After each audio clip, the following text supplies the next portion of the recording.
Hello guys, তোমরা সবাই কেমন আছো? আশা করছি অনেক ভালো আছো। আমরা এখন বানাই ডিম টোস্ট। দেখতে পাচ্ছ আমার হাতে পাউরুটি আছে, আর এই যে দেখো সব কিছু রেডি করে নিয়ে বসে গেছি। এখন ডিমেতে আমি পাউরুটিটা দিয়ে দিলাম। এখন তাওয়াতে তেল টেল দিয়ে দেবো, এই যে দেখতে পাচ্ছ।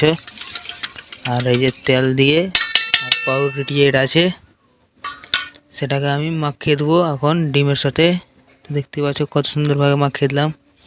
এরকম করে আপনারাও টেস্ট করতে পারেন।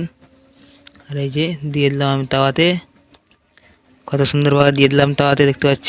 তো আপনারা দুটো থেকে তিনটাও দিতে পারেন, চারটেও দিতে পারেন, পাঁচটাও দিতে পারেন। তো আমি এখানে দিয়েছি দুটো। তো আপনারাও একবার ট্রাই করবেন, দেখবেন। এই যে দেখুন আমি এখানে দুটো দিয়ে দিলাম। এবার এটাকে উল্টে পাল্টে দেবো। তো দেখুন বন্ধুরা কীভাবে করি।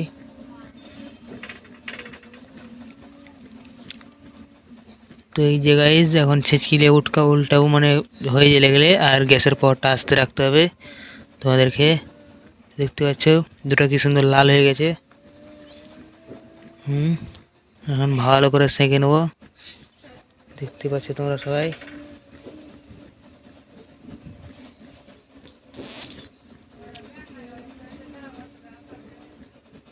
দুটাকে এক জায়গাতে করে দিলাম গাইস, দেখতে পাচ্ছ। দুটাকে এক জায়গাতে করে দিলাম। এখন একটা করে দিলাম দুটো পিসকে। তা আপনারাও এভাবে করতে পারেন, দেখতে পাচ্ছ। এখন আমাদের হয়ে গেছে, এখন নিয়ে বসে গেলাম। এই যে এখন টেস্ট করে দেখবো কেমন লাগছে। এই যে একটু করে নিলাম, এই যে মুখে নিলাম, দেখতে পাচ্ছ। হুম হুম তো গাইস দেখতে পাচ্ছ অনেক সুন্দর হয়েছে। আপনারা একবার বাড়িতে ট্রাই করবেন। তো এখান থেকে আমাদের ব্লগটা শেষ করলাম। তো আবার দেখা হবে নেক্সট ভিডিওতে। তब तक के लिए टाटा बाय बाय, फिर मिलते हैं।